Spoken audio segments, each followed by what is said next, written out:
Good morning, everyone. In this video, we are starting Lesson B, Polynomial Graphs, on page 4 in the notes. Now, what I like about this section is we start to pull some stuff from Algebra 2 back into the mix, but we also get into some stuff we've already seen with end behavior and graph key features. So first, something that's unique about polynomial graphs is that there is no discontinuity. So unlike last chapter with those awful little rational functions where we just had vertical asymptotes and holes all over the place, here there's going to be no discontinuity. So no vertical asymptotes and no holes. There are also no sharp turns. So these are nice, smooth, curvy graphs, as you can see to the right. Now the domain, if there is no discontinuity, the domain is always going to be all real numbers for these polynomial graphs. So even though polynomial graphs aren't a parent function, this is still a key feature that applies to any polynomial. Now, folks, what we're going to be seeing in this section is how we can tell certain graph key features based on the equation. So this chart's going to seem a little bit complicated, but just like we did kind of a flashcard review of transformations, we're going to be doing some repetition of this to help you make sense of it. So first, we can have two types of degrees. If my highest power is an even number, we say it is an even degree polynomial. If our highest power is an odd number, we say it has an odd degree. So this is different from even and odd symmetry like we did in last chapter. So this is all dealing with the highest power of the polynomial. So folks, we're also going to be tying this into end behavior. And this, remember, tells you what your far left arrow and right arrow of your graph are doing. So first, folks, let's go ahead and start with even degree functions. Even degree functions have end behavior that goes in the same direction. So if I have a positive leading coefficient, thinking about like a regular old quadratic like y equals x squared, my parent function, what does the end behavior of a regular quadratic looks like? Well, my left arrow is going up towards infinity, and my right arrow would be going up towards infinity. Now, of course, there's a vertex down here somewhere, but what's interesting is it doesn't matter if this is x to the 4th, 3x to the 6th, if I've got other polynomial parts following it, if it's an even degree polynomial with a positive leading coefficient, my end behavior arrows always go up and up in the same direction. Now, if my leading coefficient is negative, then I've got a sad graph. Or thinking about our parent function quadratic again, if I throw a negative in front of it, that is a vertical reflection over the x-axis, and now I have an upside down U. So a sad graph going down and down. And if you're wondering why I'm calling it a sad graph, it's because whenever I drew upside down quadratics in Algebra 2, I always drew them like this, and then my happy graphs were like this. So if they have even degree with a positive leading coefficient, the end behavior is going up and up. If I have a negative leading coefficient, then it's sad, going down and down towards negative infinity. Now, odd degree functions do what I call the odd disco dance.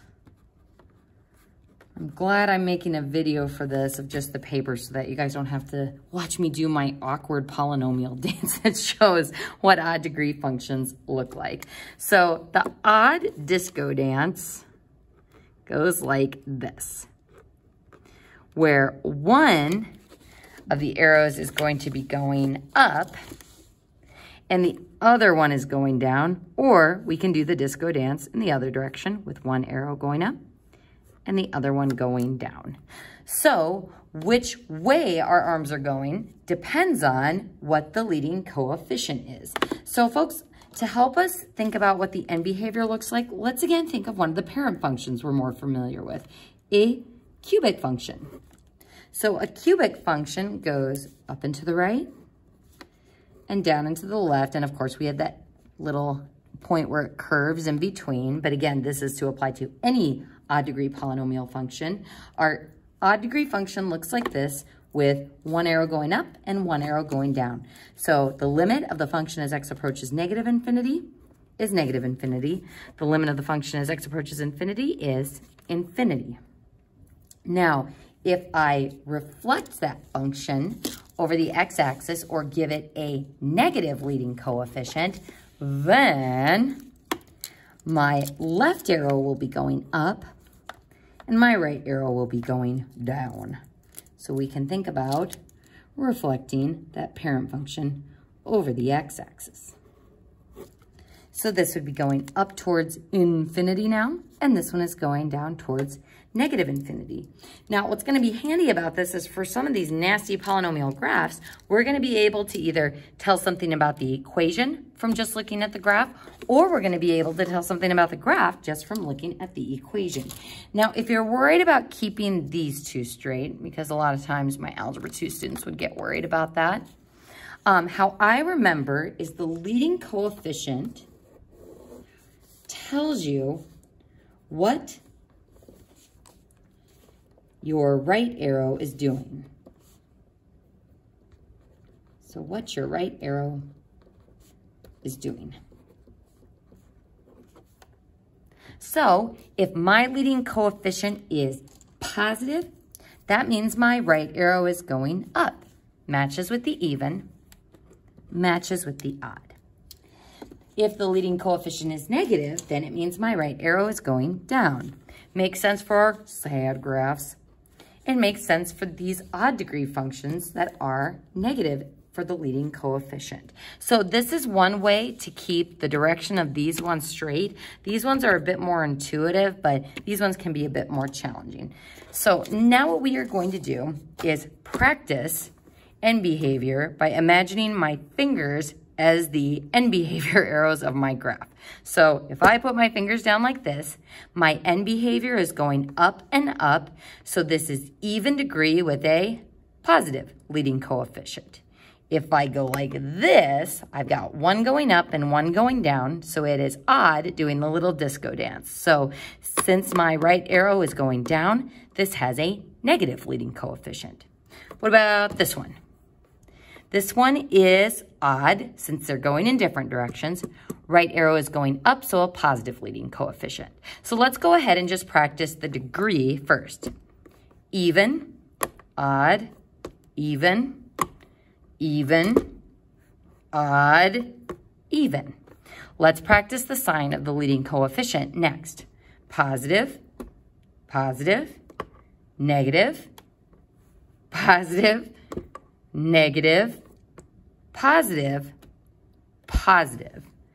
So again, you can think about doing the little disco dance with your arms for the odd degree functions, and even degree functions, the end behavior goes in the same direction. So with this in mind, go ahead and pause the video and see if you can tell both the degree of these three functions, even or odd, and the sign of the leading coefficient. This one, my end arrows are going in different directions, so this is an odd degree function. And because the right arrow is going up, we've got a positive leading coefficient. So we don't know if it's like a cubic polynomial or like a power of 5 or a power of 7 for the degree, but we do know that it's odd, we do know the end behavior, and we know that the leading coefficient has to be positive. Now this one is going down and down, so this is even, and it's sad. I can even draw a little face on it. He's got a really squiggly, sad face there. So this means my leading coefficient is negative. Now this one, my end behavior is going in different directions. So this is an odd degree function. And my right arrow is going up. So my leading coefficient is positive. So next, we are going to skedaddle on down to the bottom. And we are going to see how we can figure out things about the turning points or the extrema based on our degrees, and also the zeros. So a reminder that turning points is another way we can describe the extrema, like maxes and mins. If a polynomial has a degree n then it can have at most n minus 1 turning points. Now, again, kind of a difficult thing to remember, but if you think about your easy polynomials that you've worked with, like a quadratic, let's see how this works out with that. So y equals x squared. What does the parent function quadratic look like? It looks like this. Not my best quadratic. So this quadratic has how many extrema? Just 1. Does this make sense with what the degree is? Our degree is 2, which means it can have at most 2 minus 1 or 1 turning point. So at most 1 turning point, TP. Turning point or extrema. Could it have any more than this? No, if I try to draw another extrema in there like this, then that is no longer a quadratic graph and I have turned it into an odd degree function. So it's just shape-wise, even degree functions will have one less than their degree for the amount of turning points, and odd degree functions will as well. So whatever the degree is, it can have at most the degree minus 1 turning point. So even or odd functions, this tells us the most it could have. Now the zeros, I would put a star by this. This is something that's going to be really important for us throughout the chapter as we start solving. So first, what are zeros? Zeros are the solutions, the x-intercepts, which is a number and 0, or the roots of a polynomial. Now, this is going to be very important to us as we start factoring and as we start solving polynomials because these zeros are going to be the points that we are looking for. But since some of them can be imaginary, it's helpful to know, well, how many of them are we trying to find?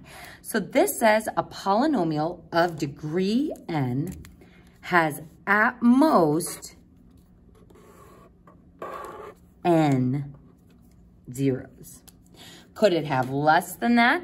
Sure. Could it have more than that? No. So again, let's see how this is going to work in terms of what we know about a quadratic. A quadratic can have 2 zeros or 2 x-intercepts. 1, 2. Can it have any more than that? Nope. So degree is 2, at most 2 zeros. Now, could it have less zeros than that? Sure. If the vertex is just sitting on the x-axis, we would only have 1 0. And if my quadratic is floating above the x-axis, then it doesn't have any x-intercepts at all, though it does still have solutions. So a quadratic like this would have 2 complex roots. So I could have 2 solutions, 1 solution, or no real solutions, or 2 complex solutions. So at most 2. So to see this in action, let's say we have a 6th degree polynomial. And it has at most how many turning points? If it is degree 6, it can have at most 5 turning points. Just like a quadratic of degree 2 can have at most 1 turning point. And a 6th degree polynomial can have at most 6 zeros or roots. So what do we know about this graph if it is a 6th degree polynomial? So this means its highest power is 6. Now there could be other stuff trailing after this. Maybe it has a positive leading coefficient, maybe it has a negative leading coefficient, but what we know based on that 6th degree is that this is an even degree polynomial, which means its end behavior is either up and up or down and down, since we don't know the sign of that leading coefficient. What else do we know about the graph? Let's go ahead and just try sketching one of these. So let's say this is my x-axis. And let's say my end behavior is going up and up. So there's 1 x-intercept, 2 x-intercepts, 3 x-intercepts, 4 x-intercepts, 5 x-intercepts, 6 x-intercepts. 1, 2, 3, 4, 5, 6. 6 x-intercepts. Does it match what we said the degree should be? Yup, 6 x-intercepts, and our end behavior is going in the same direction. Now, how many turning points does this graph have? 1, 2, 3, 4, 5. 5 extrema, 5 turning points. Now, this isn't the only possibility for this graph. Let's say that my graph is sad and its end behavior is going down and down. And let's only give it 2 x-intercepts. I'm going to go whoop, then curve up a little bit, and then go back down. So sad end behavior, down and down, still even. 2 x-intercepts. And now only 3 turning points. So hopefully this shows that this is the most a graph could have based on its degree, and this is why we can have less than that based on what the actual graph looks like. So folks, on the next page, we're going to continue diving into our key features based on the equations and relating that to the graphs.